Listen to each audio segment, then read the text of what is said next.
어릴 적 수학 시간에 배운 피타고라스의 정리를 떠올려 봅시다. 직각삼각형에서 빗변의 제곱은 나머지 두 변의 제곱의 합과 같다.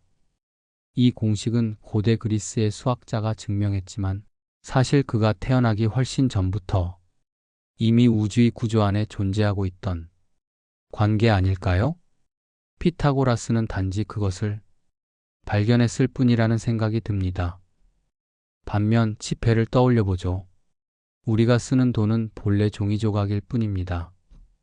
그러나 사람들은 그 종이의 가치를 부여하기로 약속했고 그렇게 약속이 굳어져 사회 전체의 질서가 되었습니다.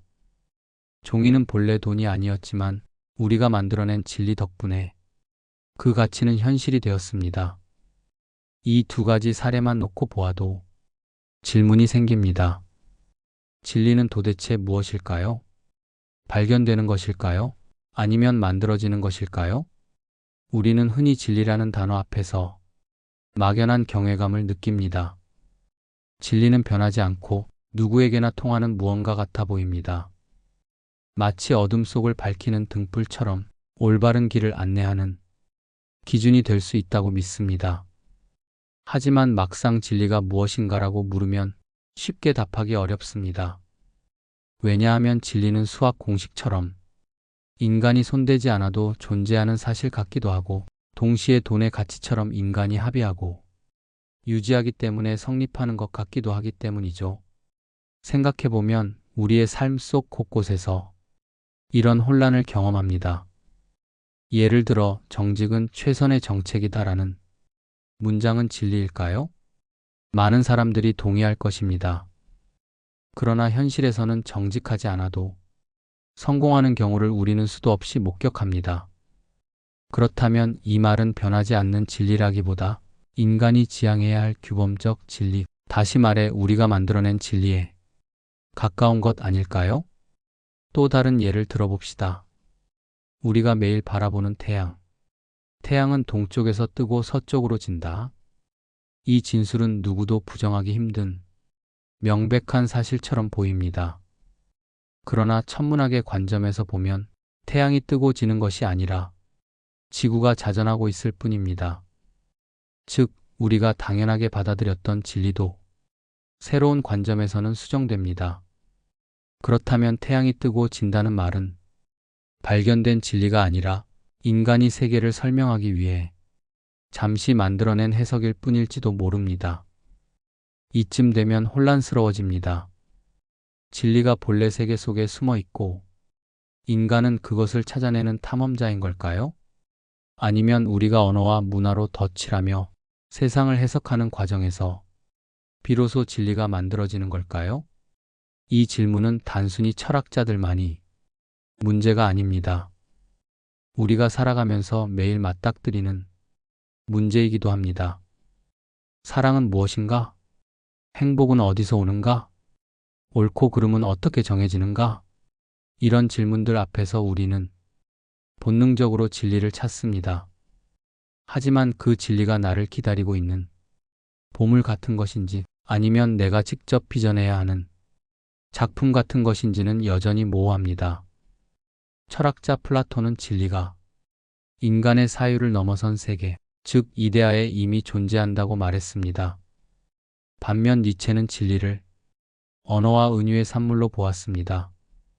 인간이 오랜 세월 동안 반복해온 해석이 굳어져서 진리가 된 것일 뿐이라고 주장했죠. 한쪽에서는 발견, 다른 한쪽에서는 창조라고 말합니다. 그렇다면 오늘 우리가 던질 질문은 이렇습니다. 진리는 인간이 발견하는 것일까? 아니면 인간이 만들어내는 것일까? 이 질문을 통해 우리는 단순히 철학 교과서 속 논쟁을 들여다보는 것이 아니라 지금 우리의 삶과 세계를 바라보는 방식을 다시 점검하게 될 것입니다. 왜냐하면 우리가 진리를 어떻게 이해하느냐에 따라 우리가 살아가는 태도, 나아가 세상을 해석하는 눈이 달라지기 때문입니다. 잠시 생각해 보세요. 여러분이 믿고 있는 진리들, 사랑은 위대하다, 노력하면 성공한다, 시간은 금이다. 이것들은 발견된 것입니까? 아니면 누군가가 만들어낸 것입니까? 그리고 그것이 사실이라면 우리는 그 진리들을 어떻게 다루어야 할까요? 이제 본격적으로 진리에 대한 두 가지 길 위로 들어가 보겠습니다. 하나는 발견의 길, 다른 하나는 창조의 길. 이 두 길은 때로는 평행선을 달리기도 하고 때로는 교차하기도 합니다. 그리고 그 길 위에서 우리는 진리라는 개념이 지닌 깊은 매혹과 모호함을 동시에 마주하게 될 것입니다. 우리가 학교에서 처음 과학을 배울 때 선생님은 종종 이렇게 말했습니다. 과학자들은 자연의 법칙을 발견한다. 여기서 중요한 단어는 발견입니다. 발명이 아니라 발견. 뉴턴이 사과가 떨어지는 것을 보고 중력의 법칙을 떠올린 순간을 떠올려 봅시다. 많은 사람들이 흔히 이렇게 오해합니다. 뉴턴이 중력을 만들었다. 하지만 사실 뉴턴은 중력을 만든 것이 아니라 이미 세상에 존재하고 있던 현상을 설명하는 방법을 발견한 것입니다. 사과는 그가 태어나기 전에도 땅으로 떨어졌고 별과 행성들은 수천 년 동안 궤도를 돌고 있었습니다. 뉴턴은 단지 그것을 눈에 보이는 공식으로 표현했을 뿐이지요. 비슷한 예는 현대 과학에서도 계속 이어집니다. 19세기의 멘델은 완두콩 실험을 통해 유전 법칙을 발견했습니다. 그가 실험하기 전에도 유전의 원리는 작동하고 있었습니다. 단지 인간이 몰랐을 뿐이죠. 20세기 들어 왓슨과 크릭이 DNA의 이중나선 구조를 밝혀냈을 때도 마찬가지였습니다. DNA는 인류가 등장하기 훨씬 전부터 생명체 안에 자리 잡고 있었던 사실이었습니다. 그들은 다만 그 구조를 세상에 드러냈을 뿐입니다. 이처럼 진리를 발견한다고 말할 때 우리는 진리가 세계 속의 본래부터 존재한다는 관점에 서 있습니다. 인간은 그저 진리의 조각들을 찾아내고 그것을 언어와 기호로 옮겨 설명하는 탐험가에 불과합니다. 철학자 플라톤은 이를 더욱 근본적으로 사유했습니다. 그에게 진리는 이데아의 세계에 존재했습니다. 우리가 보고 만지는 감각 세계의 모든 것은 불완전한 그림자일 뿐 진리는 이미 감각 너머에 완전하게 존재한다는 것이죠. 예를 들어 우리가 종이에 그린 원은 아무리 정교해도 완벽히 둥글지 않습니다. 그러나 수학적으로 정의된 원의 개념은 완전하며 인간은 그것을 감각이 아니라 이성으로만 이해할 수 있습니다. 즉, 우리는 세상에서 원을 그리거나 보면서 그 완벽한 원의 이데아를 떠올리는 것입니다. 플라톤에 따르면 진리는 이미 저 너머에 있으며 인간은 그것을 기억하고 발견하는 존재일 뿐입니다. 이 관점은 시청자 여러분이 스마트폰을 사용할 때도 쉽게 떠올릴 수 있습니다. 스마트폰은 분명 인간이 발명한 물건입니다. 하지만 그 안에서 작동하는 전자기파의 원리, 전류의 흐름, 빛의 굴절 같은 것들은 인간이 만든 것이 아닙니다. 그 원리는 우주의 탄생과 함께 이미 존재했습니다. 우리가 한 일은 그 원리를 찾아내고 기술로 응용한 것뿐이죠. 다시 말해, 발명은 인간의 창조물이지만 발명의 토대가 되는 법칙은 이미 세상에 주어진 진리라는 것입니다. 이러한 발견으로서의 진리 관점은 우리에게 어떤 울림을 줄까요? 그것은 세상에 이미 질서와 구조가 존재한다는 믿음입니다. 우리가 알든 모르든 세상은 나름의 법칙대로 움직이고 있고 인간은 그 질서를 조금씩 이해해 나가고 있다는 확신 말입니다. 하지만 동시에 이 관점은 겸손을 요구합니다. 우리가 아무리 뛰어난 지식과 기술을 가졌다 해도 여전히 모르는 진리가 무궁무진하다는 사실을 상기시키기 때문입니다. 예를 들어 우리는 우주의 5% 정도만 알 뿐이라고 합니다. 나머지 95%는 암흑물질과 암흑에너지로 가득 차 있는데 그 정체를 아직 알지 못합니다. 그러니 우리가 진리를 발견했다고 말할 때조차 사실은 그 광대한 바다에서 아주 작은 조각을 건져 올린 것에 불과할 수 있습니다. 이런 의미에서 발견의 관점은 인간을 겸허하게 만듭니다. 진리는 인간이 마음대로 만들 수 있는 것이 아니라 세계의 어딘가에 숨어 있는 것이며, 우리는 다만 그것을 찾아 나서는 탐험자일 뿐이라는 태도를 심어주지요. 이제 한번 상상해 보세요. 우리가 앞으로 과학과 철학을 통해 더 많은 진리를 발견한다면 세상은 어떻게 달라질까요? 예를 들어 인공지능이 인간의 의식을 이해하는 순간이 올까요? 혹은 우주의 기원을 설명할 수 있는 궁극적인 공식이 발견될까요? 그날이 온다면 우리는 다시 이렇게 말할 겁니다. 우리가 그 진리를 만들었다가 아니라 그 진리를 드디어 찾아냈다. 여러분이 오늘 하루 동안 사용한 돈을 떠올려 봅시다. 카페에서 커피를 사기 위해 10,000원짜리 지폐를 꺼냈을 수도 있고, 휴대폰으로 간단히 간편 결제를 했을 수도 있습니다. 그런데 잠시 멈추고 생각해 보면 지폐나 숫자로 표시된 잔액은 본래 그 자체로 아무 의미가 없는 종이와 기호에 불과합니다. 그럼에도 불구하고 그것이 우리의 삶을 움직이는 힘을 가지는 이유는 무엇일까요? 그것은 바로 인간이 함께 만들어낸 진리이기 때문입니다. 우리는 어떤 종이를 돈이라고 부르고 그 돈에 일정한 가치를 부여하기로 약속했습니다.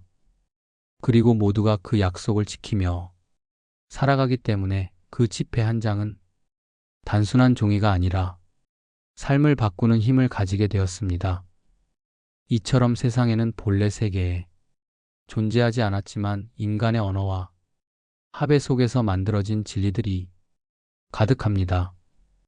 국경선 역시 마찬가지입니다. 지구를 우주에서 내려다보면 산맥과 강, 바다와 초원은 보이지만 선 하나는 보이지 않습니다.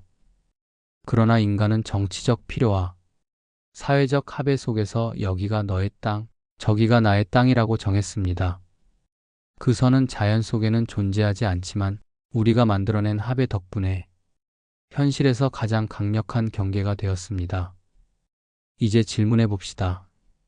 진리는 발견되는 것이 아니라 이렇게 인간이 함께 만들어내는 것일 수도 있지 않을까? 철학자 니체는 이 문제를 날카롭게 지적했습니다. 그는 이렇게 말했습니다. 우리가 진리라고 부르는 것은 사실 오랜 은유와 관습이 굳어진 것에 지나지 않는다고. 처음에는 우리가 어떤 현상을 설명하기 위해 은유와 비유를 사용합니다. 시간이 지나면서 그 표현은 너무 익숙해져서 마치 객관적 사실인 것처럼 받아들여지지요. 예를 들어 해가 뜬다는 말은 실제로는 지구가 자전하는 현상을 잘못 표현한 은유입니다. 그러나 우리는 매일 그 말을 반복하며 살고 결국 그 표현은 하나의 진리처럼 굳어집니다. 니체는 진리가 절대적인 것이 아니라 인간이 언어와 관습을 통해 만든 산물이라고 보았습니다. 진리는 변하지 않는 것이 아니라 오히려 시대와 문화에 따라 얼마든지 바뀔 수 있다는 것이죠. 생각해보면 우리가 살아가면서 중요하게 여기는 가치들 역시 이와 크게 다르지 않습니다. 예를 들어 인권이라는 개념을 떠올려 봅시다. 인권은 본래 자연 속에 존재하는 물리적 사실이 아닙니다. 그러나 인류는 오랜 역사 속에서 서로를 존중하며 살아가기 위해 모든 인간은 존엄하다라는 원칙을 만들어냈습니다. 오늘날 인권은 마치 태초부터 존재한 진리처럼 여겨지지만 사실은 인간이 오랜 사회적 합의 끝에 만들어낸 규범적 진리입니다. 사랑은 소중하다, 행복은 인생의 목표다라는 말도 그렇습니다. 이 문장들은 너무 자연스럽게 들리지만 사실 모든 문화권이 똑같이 생각하지는 않았습니다. 어떤 사회는 명예를 더 중시했고 어떤 사회는 종교적 구원을 삶의 목표로 삼았습니다. 지금 우리가 사랑과 행복을 인생의 중심 가치로 여기는 것도 결국 현대 사회가 만들어낸 합의된 진리라고 할 수 있습니다. 이렇게 보면 우리가 믿고 있는 수많은 진리들은 객관적으로 발견된 것이라기보다 인간이 만들어낸 세계 속의 의미들일지도 모릅니다. 이 관점을 받아들이면 진리는 절대적인 돌덩이 같은 것이 아니라 사람들의 합의와 사용 속에서 조금씩 바뀌는 유연한 생명체와도 같습니다. 예를 들어 불과 수십 년 전만 해도 여성이 투표할 권리는 당연한 진리처럼 여겨지지 않았습니다. 많은 나라에서 여성은 정치적 권리를 가질 수 없었고 그것이 질서라고 믿었습니다. 그러나 사회가 변하고 새로운 합의가 이루어지면서 이제는 모든 인간은 평등하다라는 새로운 진리가 자리 잡았습니다. 즉, 우리가 오늘 믿는 진리도 내일은 다른 모습으로 변할 수 있다는 뜻입니다. 이 관점에서 보면 진리는 단순히 주어지는 것이 아니라 만들어지고 변화하며 살아있는 것입니다. 우리가 사용하는 언어, 우리가 맺는 관계, 우리가 세우는 제도 속에서 진리는 끊임없이 형성됩니다. 이 사실은 우리에게 두 가지 중요한 성찰을 줍니다. 첫째, 우리가 믿는 진리라고 해서 그것이 절대적일 것이라고 착각해서는 안 됩니다. 진리가 사회적 산물이라면 그것은 언제든지 다시 질문할 수 있고 필요하다면 새롭게 만들어야 합니다. 둘째, 진리가 인간이 만드는 것이라면 우리는 어떤 진리를 만들어낼 것인지에 대한 책임을 져야 합니다. 더 정의로운 진리, 더 평등한 진리, 더 사람다운 진리를 세상에 심어갈 수 있는 건 결국 우리의 선택이기 때문입니다. 우리는 지금까지 두 가지 관점을 살펴봤습니다. 하나는 진리가 이미 세계 속에 존재하고 인간은 그것을 조금씩 발견해 간다는 입장. 다른 하나는 진리가 인간의 언어와 사회적 합의를 통해 만들어지는 것이라는 입장입니다. 그렇다면 이 두 가지는 완전히 대립되는 것일까요? 아니면 서로 겹쳐지며 설명할 수 있는 영역이 있을까요? 현대 철학과 과학사에서는 점점 더 후자의 시각, 즉 발견과 창조가 섞여 있다는 혼합적 관점이 주목받습니다. 진리는 순수하게 발견되거나 순수하게 만들어지는 것이 아니라 두 과정이 함께 얽혀 있다는 것이죠. 과학 철학자 토마스 쿤은 과학혁명의 구조라는 책에서 유명한 개념을 제시했습니다. 바로 패러다임 전환입니다. 그에 따르면 과학은 단순히 진리에 가까워지는 직선적인 발전을 하는 것이 아닙니다. 오히려 특정 시대의 패러다임, 즉 세계를 바라보는 기본 틀 속에서만 진리가 정의된다는 것입니다. 예를 들어 중세시대의 패러다임은 지구 중심 우주론이었습니다. 사람들은 모두 태양과 별이 지구를 돈다고 믿었죠. 이 패러다임 안에서는 지구 중심설이 곧 진리였습니다. 그러나 코페르니쿠스와 갈릴레오가 새로운 관측과 해석을 내놓으면서 태양 중심설이라는 새로운 패러다임이 자리 잡았습니다. 그러자 이전의 진리는 더 이상 진리가 아니게 되었습니다. 쿤은 바로 이 지점을 지적합니다. 진리는 발견되는 동시에 창조된다. 자연 속의 사실들은 분명히 존재합니다. 별이 움직이고 행성이 궤도를 따라 도는 것은 인간의 해석과 무관한 사실입니다. 하지만 그 사실을 어떤 언어로 설명하고 어떤 이론으로 묶어내느냐는 인간이 만들어내는 것입니다. 결국 진리는 자연의 사실 발견과 인간의 해석 창조의 겹쳐질 때 비로소 드러나는 것이죠. 이를 잘 보여주는 것이 뉴턴과 아인슈타인의 물리학입니다. 뉴턴은 만유인력의 법칙을 제시하며 우주가 일정한 수학적 법칙에 따라 움직인다는 것을 밝혔습니다. 이는 세계 속에 이미 존재하던 사실을 드러낸 발견이었습니다. 그러나 20세기의 아인슈타인은 전혀 다른 그림을 제시했습니다. 상대성 이론에 따르면 중력은 물체들이 서로 잡아당기는 힘이 아니라 시공간의 휘어짐입니다. 즉, 우리가 중력이라고 불렀던 현상은 사실 공간과 시간의 구조가 바뀌는 방식이었습니다. 아인슈타인의 설명은 단순히 발견이라기보다 새로운 해석의 창조였습니다. 그는 세계를 바라보는 틀 자체를 바꾸었고, 덕분에 우리는 더 넓고 깊은 차원의 진리를 보게 되었습니다. 여기서 중요한 것은 두 이론 모두 나름의 진리였다는 점입니다. 뉴턴의 법칙은 여전히 일상적 규모에서 정확하게 작동합니다. 하지만 더 큰 우주적 규모에서는 아인슈타인의 해석이 필요합니다. 즉, 진리는 단순히 발견되거나 창조된 것이 아니라 발견된 사실을 바탕으로 새로운 해석이 창조되고, 그것이 또 다른 진리를 드러내는 과정이라고 할 수 있습니다. 일상 속에서도 발견과 창조의 혼합을 확인할 수 있습니다. 예를 들어 우리가 사랑이라고 부르는 감정을 생각해 봅시다.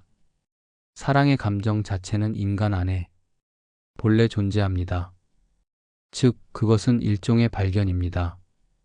하지만 우리가 그것을 사랑이라는 이름으로 부르고 시와 노래와 영화로 표현하며 제도와 문화로 확립해온 과정은 전적으로 인간의 창조입니다. 이처럼 세계에 주어진 사실은 발견이지만 그 사실을 해석하고 이름 붙이는 방식은 창조입니다. 이름을 붙이는 순간 우리는 사실을 새로운 차원에서 경험하게 됩니다.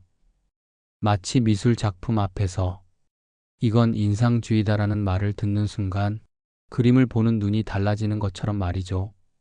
그렇다면 진리가 발견과 창조가 얽힌 것이라면 그것은 우리에게 어떤 의미를 줄까요? 첫째, 우리는 진리를 절대적인 것으로만 보지 않고 열린 과정으로 이해할 수 있습니다. 오늘 우리가 옳다고 믿는 것도 내일은 더 나은 설명으로 대체될 수 있다는 점을 인정하게 됩니다. 이는 우리가 경직되지 않고 유연하게 사고할 수 있도록 돕습니다. 둘째, 발견과 창조가 동시에 일어난다는 사실은 우리에게 참여의 책임을 부여합니다. 진리를 만들어내는 과정에 우리가 관여한다는 것은 더 정의로운 진리, 더 사람다운 진리를 만들어내야 할 책임이 있다는 뜻입니다. 단순히 진리를 받아들이는 수동적 존재가 아니라 진리를 새롭게 빚어내는 주체로서 살아가야 한다는 것이죠. 셋째, 이 관점은 우리에게 희망을 줍니다. 만약 진리가 단순히 주어진 것이라면 우리는 그것을 받아들이는 수밖에 없습니다. 하지만 진리가 발견과 창조의 결합이라면 우리는 언제든 새로운 해석과 새로운 길을 열어갈 수 있습니다. 우리의 상상력과 해석 능력이 새로운 진리의 지평을 열 수 있다는 것입니다. 생각해보면 우리의 일상도 이와 닮아 있습니다. 오늘 내가 내린 결심이 사실일까요? 아니면 창조일까요? 예를 들어 나는 내일부터 더 건강하게 살겠다라는 다짐은 본래 세계에 존재하는 사실이 아닙니다. 그것은 내가 새롭게 만들어내는 의미입니다. 하지만 동시에 건강을 유지하려면 자연의 법칙, 즉 몸과 음식과 운동이 발견된 진리가 필요합니다. 내 삶의 진리는 그렇게 발견과 창조가 함께 어우러져 만들어집니다. 진리는 결코 한쪽만으로 설명되지 않습니다. 발견의 눈으로 볼 때 우리는 세상의 질서를 겸허히 받아들이게 되고, 창조의 손으로 바라볼 때 우리는 세상을 새롭게 빚어갈 용기를 얻게 됩니다. 그리고 두 관점이 만나는 지점에서 진리는 살아 움직이며 우리를 성장시키는 힘이 됩니다. 철학적인 거대한 논의에서 잠시 내려와 우리의 일상으로 시선을 돌려봅시다. 진리가 과학이나 철학 책 속에서만 존재하는 것은 아닙니다. 오히려 우리는 하루에도 수십 번 크고 작은 진리들과 마주하며 살아갑니다. 예를 들어 이런 말들을 들어보셨을 겁니다. 사람은 결국 사랑을 원한다. 시간은 누구에게나 공평하다. 정직은 최선의 정책이다. 이 문장들은 마치 오래된 속담처럼 당연한 진리로 들립니다. 하지만 조금만 들여다보면 그것들이 정말 발견된 진리인지 아니면 우리가 만들어낸 진리인지 헷갈리기 시작합니다. 사람은 누구나 사랑을 원한다는 말은 보편적으로 진실처럼 들립니다. 어린 시절부터 부모의 사랑을 받고 싶어 하고 성인이 되어서도 친구와 연인의 관계를 갈망하며 노년에도 여전히 누군가와 연결되기를 원합니다. 인간의 뇌와 몸이 사회적 관계를 필요로 한다는 연구 결과까지 더해지면 이 문장은 마치 과학적 사실처럼 다가옵니다. 그러나 이 문장이 절대적 진리일까요? 역사를 돌이켜보면 사랑보다 권력이나 명예를 더 중시한 시대도 있었습니다. 개인적 사랑이 아닌 집단적 명예와 충성이 삶의 목표였던 사회도 많았지요. 그렇다면 사람은 결국 사랑을 원한다는 말은 객관적 발견이 아니라 우리가 살고 있는 시대와 문화가 만들어낸 가치일지도 모릅니다. 또 하나의 문장을 살펴봅시다. 시간은 누구에게나 공평하다. 이 말은 흔히 인생 조언으로 쓰이곤 합니다. 부자든 가난한 사람이든 하루는 똑같이 24시간이 주어진다는 의미죠. 겉으로 보기에는 명백한 사실 같지만 실제 경험 속에서는 이 말이 다르게 느껴집니다. 누군가는 하루를 자유롭게 자기 개발에 쓰지만 누군가는 생계를 위해 대부분의 시간을 노동에 바쳐야 합니다. 법적으로나 물리적으로는 모두에게 같은 시간이 주어지지만 사회적 경제적 조건에 따라 그 시간이 전혀 다르게 작동합니다. 그렇다면 시간은 공평하다는 말은 물리적 발견이라기보다는 우리가 삶을 위로하기 위해 만들어낸 진리에 더 가깝습니다. 지금의 조건을 탓하지 말고 같은 시간을 어떻게 쓰느냐에 따라 인생이 달라진다는 메시지를 담은 합의의 산물이죠. 정직은 최선의 정책이다라는 말은 어떨까요? 많은 사람들이 동의합니다. 그러나 현실 속에서는 정직하지 않아도 성공하는 사례가 적지 않습니다. 정치나 비즈니스에서 불편한 진실을 숨기거나 거짓말이 전략적으로 유리할 때도 있습니다. 그럼에도 불구하고 우리는 여전히 정직을 중요한 가치로 여깁니다. 왜냐하면 사회가 돌아가기 위해서는 신뢰가 필요하고 신뢰의 토대가 곧 정직이기 때문입니다. 이 문장은 사실의 발견이라기보다는 우리가 공동체를 유지하기 위해 만든 규범적 진리라고 할 수 있습니다. 이 외에도 우리의 일상은 수많은 작은 진리로 가득합니다. 행복은 멀리 있지 않고 가까이에 있다. 노력은 결코 배신하지 않는다. 사람은 혼자 살 수 없다. 이 문장들은 우리를 위로하고 때로는 삶의 방향을 잡아줍니다. 하지만 그 진리들이 언제나 객관적 사실인 것은 아닙니다. 노력해도 실패할 수 있고 혼자 살아가는 사람도 있습니다. 그렇다면 이 진리들은 발견이라기보다는 우리가 스스로 삶을 더 나아지게 하기 위해 만들어낸 지침이라고 보는 편이 옳을지도 모릅니다. 여기서 중요한 것은 진리의 정답을 찾는 것이 아닙니다. 오히려 우리가 어떤 진리를 믿고 살아가는가가 더 큰 의미를 가집니다. 누군가에게는 가족이 곧 진리일 수 있고 또 다른 누군가에게는 자유가 가장 큰 진리일 수 있습니다. 이 두 가지 모두 발견된 것일 수도 혹은 만들어낸 것일 수도 있습니다. 중요한 것은 그것이 삶을 어떻게 이끌어가느냐 하는 점입니다. 따라서 이렇게 질문을 던지고 싶습니다. 당신이 믿는 진리는 무엇입니까? 그것은 발견한 것인가요? 아니면 만들어낸 것인가요? 이 질문은 단순히 철학적 사유의 장난이 아닙니다. 우리가 어떤 진리를 믿는가에 따라 우리의 선택과 행동, 나아가 인생 전체의 방향이 달라지기 때문입니다. 결국 진리는 거대한 우주나 수학적 공식 속에서만 머무르지 않습니다. 진리는 우리의 말 한마디, 하루의 선택, 관계 속 태도 속에 숨어 있습니다. 그것이 발견이든 창조이든 상관없이 진리는 우리가 살아내는 방식 속에서 계속해서 새롭게 드러납니다. 어쩌면 진리란 먼 곳에서 발견되는 것도 누군가에 의해 완전히 창조되는 것도 아닌 우리가 매일의 삶 속에서 다시 선택하고 다시 확인하는 과정, 그 자체인지도 모릅니다. 우리는 지금까지 진리에 대해 세 가지 길을 걸어왔습니다. 하나는 진리가 본래 세계 속에 숨어 있고 인간은 그저 그것을 찾아내는 탐험자에 불과하다는 관점. 또 다른 하나는 진리가 인간의 언어와 합의, 문화와 관습을 통해 끊임없이 만들어지고 변화한다는 관점. 그리고 마지막으로 발견과 창조가 얽혀 있으며 진리는 그 사이의 긴장과 조화를 통해 드러난다는 혼합적 관점이었습니다. 이 세 가지를 돌아보면 단순히 어느 쪽이 맞는가라는 질문으로 결론을 내릴 수 없다는 것을 깨닫게 됩니다. 진리는 완전히 발견만도, 완전히 창조만도 아닙니다.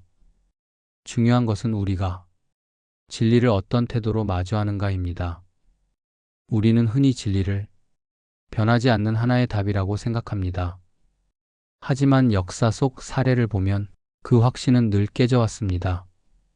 천동설은 오랫동안 의심할 수 없는 진리였지만 결국 지동설로 대체되었습니다. 뉴턴의 물리학은 완벽해 보였지만 아인슈타인의 이론이 나오자 수정되었습니다. 오늘 우리가 절대적이라고 믿는 것조차 내일은 다시 쓰일 수 있습니다. 따라서 진리를 대하는 첫 번째 태도는 겸손함입니다. 내가 믿는 진리도 언젠가 바뀔 수 있다는 열린 마음을 갖는 것. 이 겸손함은 우리를 유연하게 만들고 타인의 다른 진리를 존중할 수 있게 합니다. 동시에 우리는 진리를 새롭게 만들어가는 주체이기도 합니다. 인권, 평등, 자유 같은 가치들은 발견된 것이 아니라 인류가 역사 속에서 어렵게 빚어낸 진리입니다. 만약 우리가 무관심하다면 진리는 권력 있는 이들의 언어에 의해 왜곡될 수도 있습니다. 따라서 두 번째 태도는 책임감입니다. 우리가 어떤 진리를 믿고 전하며 살아가느냐에 따라 세상이 달라질 수 있다는 책임 말입니다. 진리는 단지 발견되는 것이 아니라 우리의 선택과 행동을 통해 현실이 되기 때문입니다. 생각해보면 진리는 교과서 속 문장이 아니라 우리의 일상 속에 숨어 있습니다. 작은 선택, 사소한 말, 관계를 대하는 태도 속에서 우리는 저마다의 진리를 다시 확인합니다. 사람은 결국 사랑을 원한다. 노력은 결코 배신하지 않는다 같은 말들은 발견이라기보다는 우리가 삶 속에서 다시금 확인하며 만들어내는 진리입니다. 그러니 진리는 먼 곳에서 발견되는 보물이라기보다 우리가 살아내는 과정에서 조금씩 새겨지는 문장에 더 가깝습니다. 결국 진리는 하나의 완성된 답이 아니라 계속 이어지는 이야기입니다. 우리는 그 이야기의 독자가 아니라 저자이자 해석자입니다. 때로는 발견하고 때로는 만들어가면서 진리는 우리 안에서 끊임없이 새롭게 태어납니다. 그래서 이렇게 말할 수 있을 것입니다. 진리는 어쩌면 발견되는 동시에 만들어지고 있는 이야기일지도 모릅니다. 그리고 그 이야기의 주인은 바로 우리 인간입니다. 여러분이 믿는 진리는 무엇입니까? 그것이 발견된 것이든 만들어낸 것이든 중요한 건 그 진리가 오늘 당신의 삶을 어떻게 이끌어가느냐입니다. 그 질문을 가슴에 품고 하루를 살아간다면 우리는 이미 진리와 함께 걷고 있는 것입니다.